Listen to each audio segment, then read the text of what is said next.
I've got good news. That horror game you look like is going to come back inside.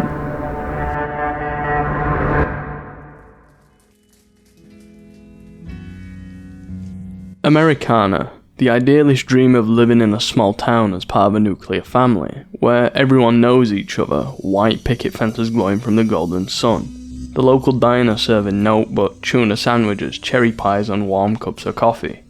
It's life in its purest, most honest form, devoid of controversy and violence.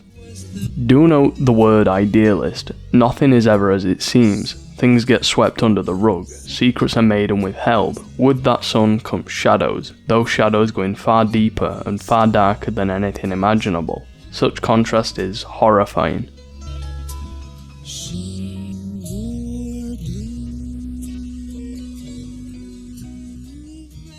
No one captured this feeling quite like David Lynch. His vision of America is lovingly, obsessively distorted with immense care, his unbridled love for the era unmatched. It was in the 1980s where Lynch gave us Blue Velvet, a harrowing glimpse into the suburban underworld and how the lines between innocence and corruption waltzed together. But it was with Twin Peaks where his vision saw perfection. The brainchild of Hill Street Blues screenwriter Mark Frost and neo-surrealist maestro David Lynch, Twin Peaks was brought to TV screens in 1990, just a few years after their film on the life and death of Marilyn Monroe was canned by Warner Bros. The show was an instant success, everyone asking the same exact question. Who killed Laura Palmer? Its influence was global, particularly popular in Japan, where its prequel film Fire Walk With Me actually saw success. Twin Peaks was groundbreaking, shaping film and TV as we know it, as well as video games. The fingerprints and DNA of Twin Peaks are found all over games, some even regarded as classics. Alan Wake and its sequel riff off it heavily, Mizerna falls even more so, and don't get me started on that charmingly janky Deadly Premonition, where the story, I kid you not, is near enough beat for beat. Link's Awakening saw involvement from Mark Frost himself, contributing some ideas to it, which, makes a lot of sense really looking back at it. Silent Hill, 2. All of these games would not exist as they are today without Twin Peaks. That's how much of an impact it had. Massive quantities and a glass of water, sweetheart. My socks are on fire. For years, people speculated and wondered what a Twin Peaks game adaptation would be like, often try to find other games in a similar vein to it to satisfy the hunger, me included.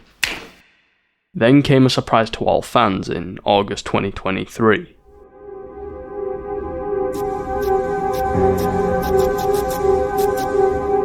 Through the darkness of future past, the magician longs to see one chance out between two worlds. Fire, walk with me.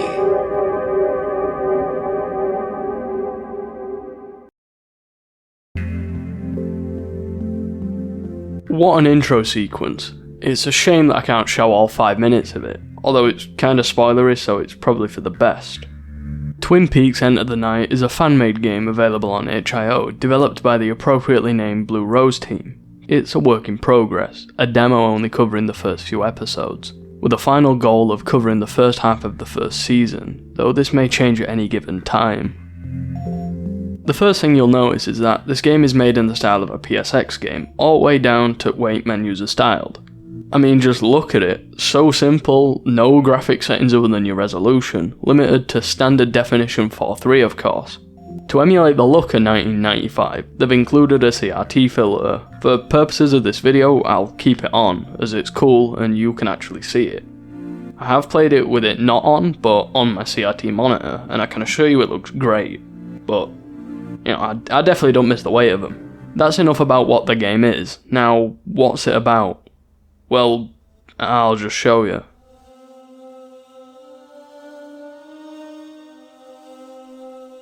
February 24th, 1989. This morning, in the town of Twin Peaks, Washington, a dead body was discovered down by the shore, wrapped in plastic. Covered in blood. too many secrets left hidden under the skin. Drowned below, a fire burning the flesh in a whisper. This is a story of many, yet it begins with one, a young high school girl known to many in a small community. The one leading to the many is Laura Palmer. Laura is the one.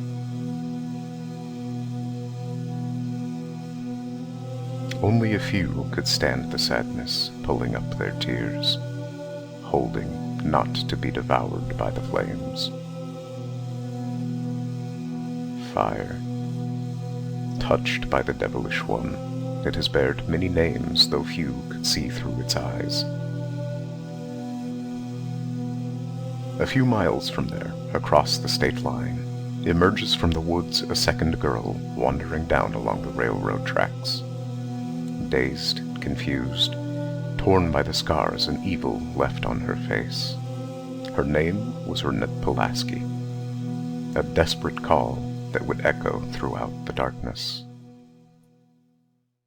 Into the Night starts with a 2-minute cinematic introduction to the world of Twin Peaks. We're immediately posed with the question we all want to know.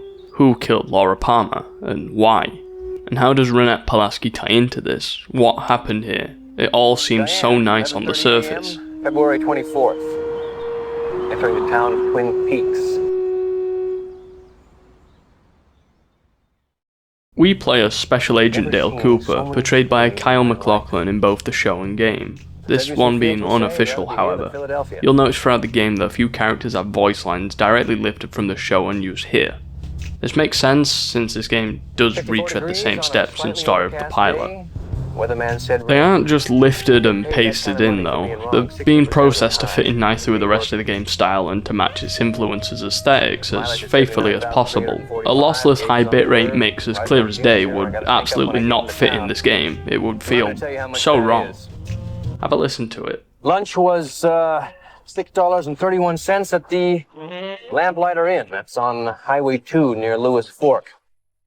That was tuna fish sandwich on whole wheat, slice of cherry pie, and a cup of coffee. Damn good food.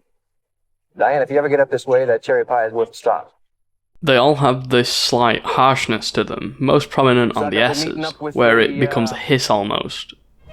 Sheriff Harry S. Truman. Sounds like they've been ripped, compressed and filtered to sound like the horror games of that era, like Silent Hill and Resident Evil. Dale Cooper's introduction is a mirror of his introduction in the pilot, almost one for one. But unlike the show, we're given multiple choice of what voice lines of his to say in which order. In this case it's him reporting of what he's been doing during his trip to Washington to Diane. Got to find out what kind of trees these are. They're really something. This isn't a one-off feature, it's a mechanic seen throughout the game. This is good so far, but it could be better. It's missing something that makes Twin Peaks so recognisable and iconic.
finally, we're into the game. Starting outside the hospital, we're here to begin our investigation into the death of Laura Palmer and to question Ronette Pulaski. We have our suspicions, but are not sure just yet. Anyway, it's time to actually dive into the gameplay after nearly 15 minutes. This game is a product of its time, kind of. Whilst that's usually said with a negative connotation, usually referring to someone aging poorly, it's the exact opposite in this case. This game is an amalgam of staple mechanics and aspects from survival horrors of the late 90s, such as Resident Evil and Silent Hill. The first thing you'll notice, and it'll probably throw you off for the entire game if you've been spoilt by game movement past 2001, is that this game has tank controls, specifically the same implementation as Resident Evil. Tank controls refer to where the character's movement is independent from the camera. You can only go forwards and backwards, the rotation being handled by either moving the stick or D-pad left or right. Similar to, well, I think it's obvious, isn't it? The camera, just like Resident Evil 1, is statically positioned. It doesn't follow you in real time, only changing the angle when you reach a certain area, to which it then shifts to cover the new area. You're watching over your scent like a CCTV camera. It's really weird at first, and you can probably tell that I was getting used to it in the early game footage, but towards the end I got accustomed to it. Now, I'm not exactly a fan of tank controls, but I don't hate them like some seem to do. I think that they have their place, and let me tell you, survival horrors are where they fit best. The games have to be built with tank controls in mind. It's not done on a whim and bolted on after. I think it's less about the movement and more so the camera. It lends itself incredibly well to survival horrors and makes them feel so much more unique and uncomfortable.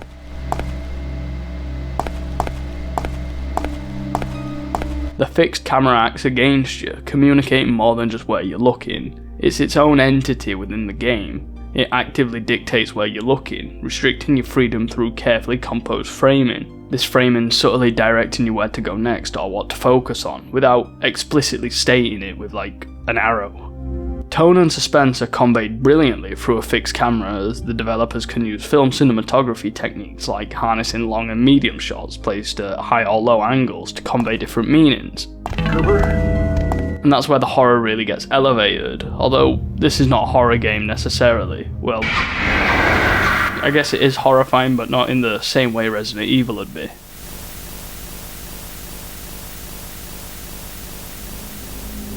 Where with other camera styles you have control over your point of view, here that is ripped away from you, instead you being at mercy of the game's framing. You don't know what's awaiting you around that corner until you push on through. You're a passive observer of yourself. Similar to the original Resident Evil, later on you'll see the room door transition make an appearance again and again and again. Those curtains will open. The inventory management as Silent Hill makes an appearance in this game too. Bring up the menu, you have your inventory. It's a carousel of items, each of which you can inspect, interact with, and combine together.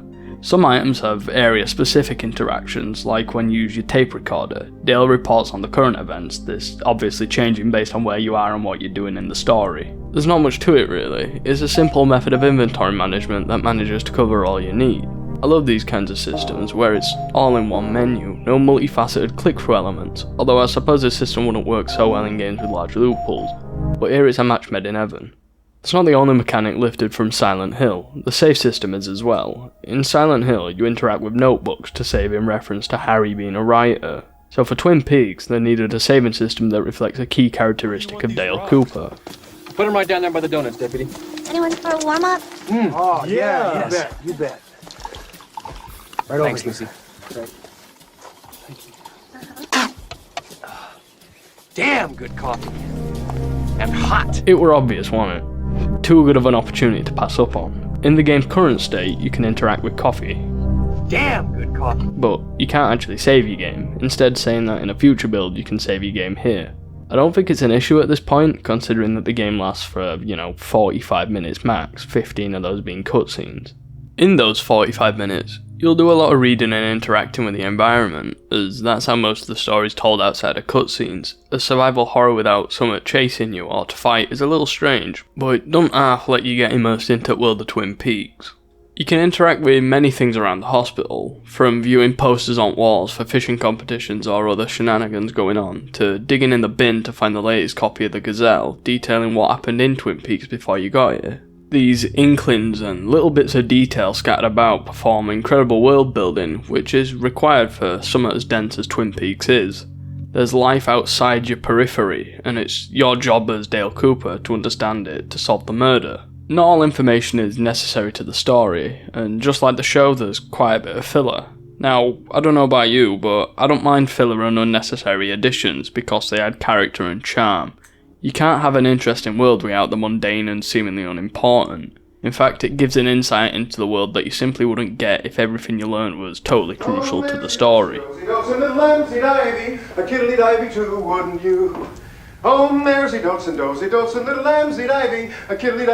wouldn't you?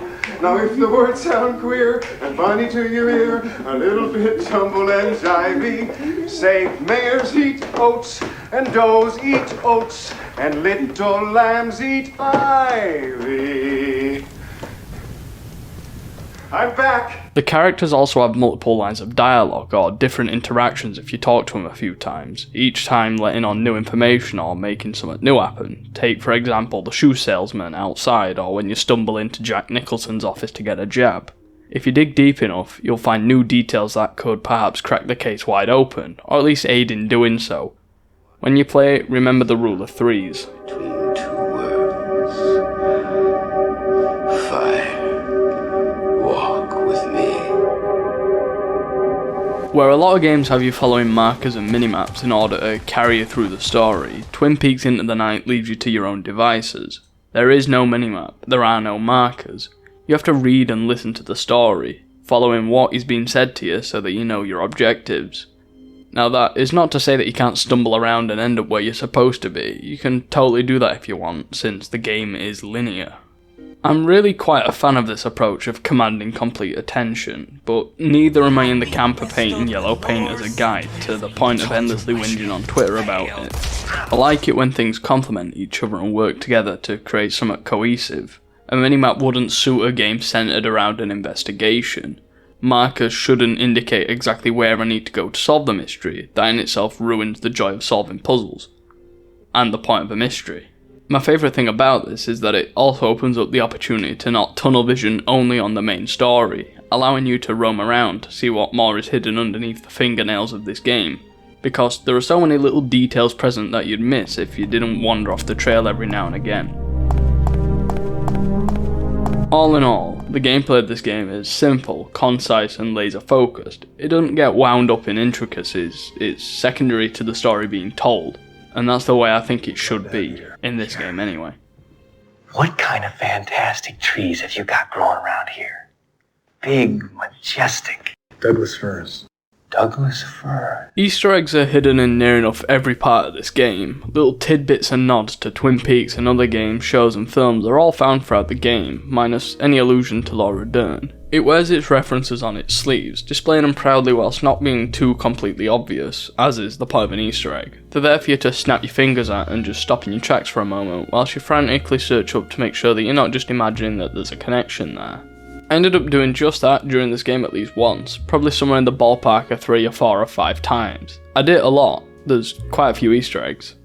Cross-referencing one I found was very easy, like instantaneous search results, probably for a different reason other than for Easter egg discovery, though I assume I could type it in faster than they could. So let's have a look at what I did find. At the beginning of the game, near the entrance of the hospital, there's a poster of Ghostwood Forest. In that poster is an agent of the FBI, Gordon Cole, walking through, enjoying being in nature, I think. I'd be afraid of the woodsman personally. In the same lobby area, just down the hall to the left, there's quite a snazzy looking guy, a bit cold and distant though, like he's harbouring a deep cynicism for the world. If we talk to him, he tells us that he's been waiting 3 hours for permission to visit his daughter Anna, since she was in a car crash recently. After Dale asks if she's alright, he responds with another alright. The conversation ends there, the rule of 3 not applying here as that would be a bit too on the nose. If it's not obvious already, this is a direct Easter egg to True Detective Season 1, where Matthew McConaughey plays Rust Cole, a detective in that same scenario, the daughter being named Anna instead of Sophia in this case. In fact, there's many characters from other shows and films in this game. Take a look here. I imagine quite a few would skip past this and not realise that she's one of the nurses out of 1981's An American Werewolf in London. I recognised her after looking back at the footage for this section, because weirdly enough, I watched it just a few days ago. You know what, you should visit my Letterboxd profile for film recommendations instead of subscribing to me, although I wouldn't mind that either. Enough of that, no more self-promotion. There's also Dr. Loomis from the Halloween films in the other corner, the Donald Pleasance one. I don't have anything else to say about this, apart from I recommend John Carpenter's work. And finally, to top the character references off, there are many nods to One Flew Over the Cuckoo's Nest. In the area where you go to see Ronette, if you head into a room near the back left, you can meet Jack Nicholson. He wants to give Agent Cooper an injection, but is not too interested. Try twice more and you won't be allowed back in. This game takes quite a bit from Silent Hill, but it does so with such respect to the games.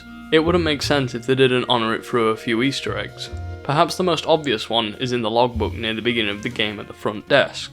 In that book, you can see the recently admitted patients into the hospital, which is surely not a good idea in regards to patient confidentiality. Nevertheless, whilst reading the log, we can see a Mr. James S. is staying here after being transferred from Alchemilia Hospital. His issue was problems with his wife. This is directly calling back to Silent Hill 2, James Sutherland being the protagonist of it. The hospital is also from the Silent Hill series.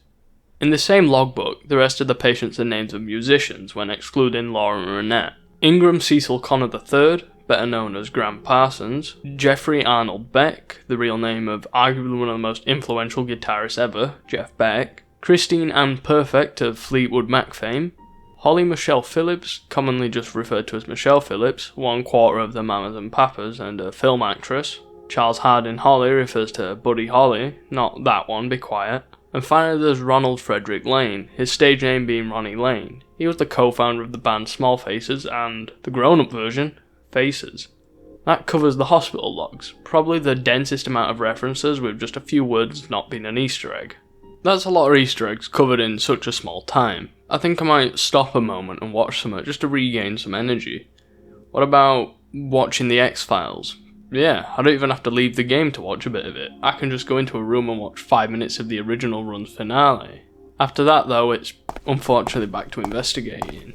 In the room with Ronette Pulaski, we can interact with the TV in there and also watch a section from Invitation to Love, Twin Peaks' in-universe soap opera. I recommend watching this after the Ronette interaction, as it would be highly disrespectful to barge in and instead watch TV rather than doing your job.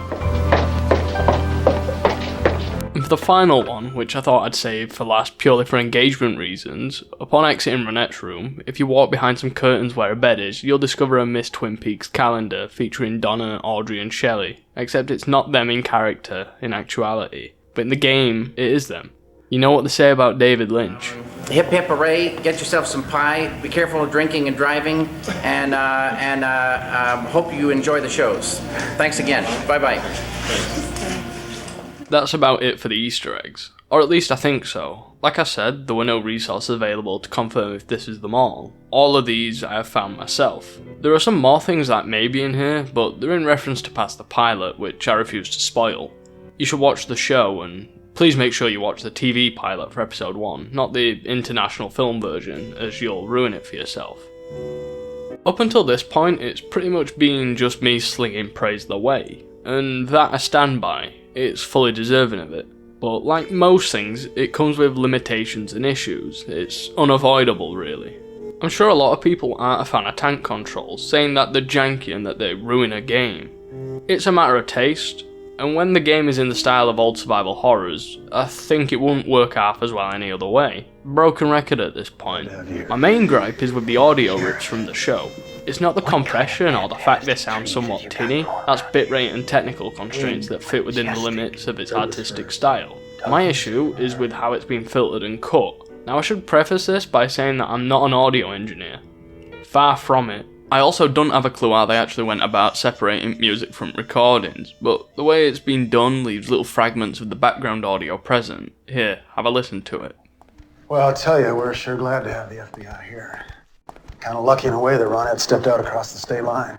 Whole town is really badly shaken up. Completely clean separation without the stems is near impossible. This is less so an issue with the game itself, it's a matter of circumstance. I'd rather have some slight background noise than silent characters that communicate through text, especially when the voice lines exist already. The other issue with the audio that they do control to an extent is the dialogue cut-offs. Some of them are just cut off way too early. Sometimes the dialogue would stop abruptly before a sentence is even finished.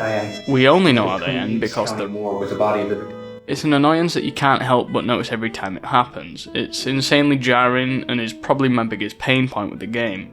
If it could just be stretched out or eased out just a little bit longer, it'd be far better. Something minor that doesn't affect gameplay that I've noticed is that there's quite a few spelling mistakes and grammatical errors throughout, but it's a non-issue at this stage. The dev's native language in English, and it's a free fan-made game that isn't even finished at this point, so I think there's a lot of leeway here. I for one don't care all that much. I've seen it in paid games though, and it's really disappointing when it's in those. That just about sums it up for issues. I didn't find out regarding gameplay bugs in this game, not a single one. And with all that being said, the shorter this section is, the better, so good job. Let's hit the road. I've only showed 2/3 at game so far. The final act I've not alluded to at all. Our path is a strange and difficult one. After we visit Renette, it's time to visit Laura Palmer. This is the point where the game fires on all cylinders. I didn't want to clog it up talking about mechanics or audio. Before we go to her though, we meet Dr. Jacoby, a quirky psychiatrist, his attire consisting of Hawaiian shirts and what look to be stereoscopic 3D glasses. I don't know, he might not have depth perception or believes that the two tints can help the mind work more harmoniously. Sounds like something he'd do. Shovel your way out of the shit! We can visit his office after this interaction if we want. It's completely optional to do so, but you get some extra context to the case, and I mean, why not?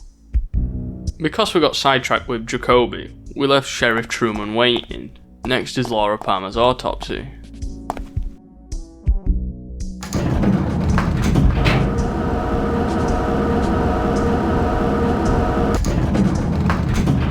We go down the lift and arrive outside, but just before we enter, across from the morgue, there are bathrooms. We go in it to discover that it's empty bar one stall. Note too concerning. There seems to be something in the toilet too, but there's nothing we can do about it currently. A little strange, but we move on.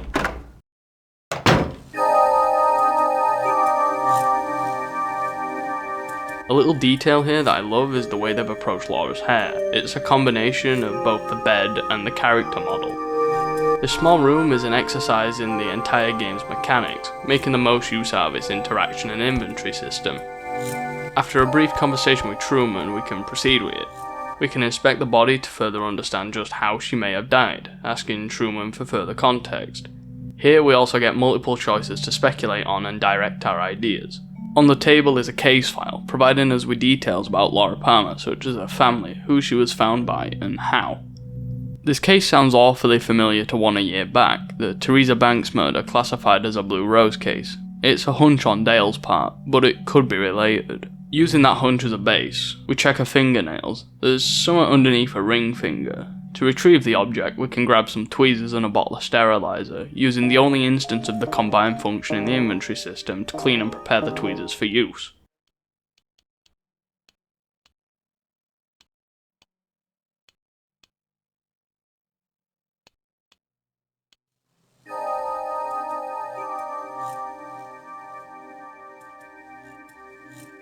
Diane, I'm at the Twin Peaks County morgue with the body of the victim.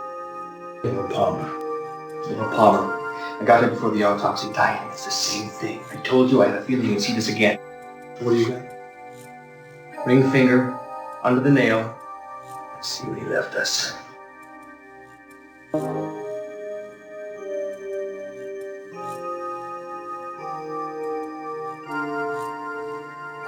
It's an R. Diane, give this to Albert and his team. Don't go to Sam.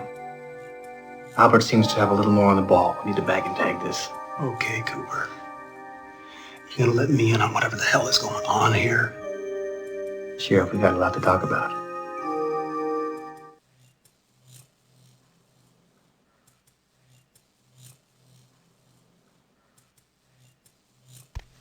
We are left with Laura Palmer to wrap things up before we leave. The room's silent, interrupted by the buzzing of fluorescent, clinically white lights. Lights flickering above is never a good sign. What exactly could the letter R mean? And how is Teresa Banks also involved in what is seemingly connected murders? We don't know. We exit the morgue. Sheriff Truman's nowhere to be found. In fact, no one is. Not even in toilets. The store's still closed, but there's a bag outside of it now. It looks to be Philip Gerard's, the shoe salesman at the very beginning. We leave the bathroom and try to enter the elevator. It's not working. Something's wrong. Very wrong.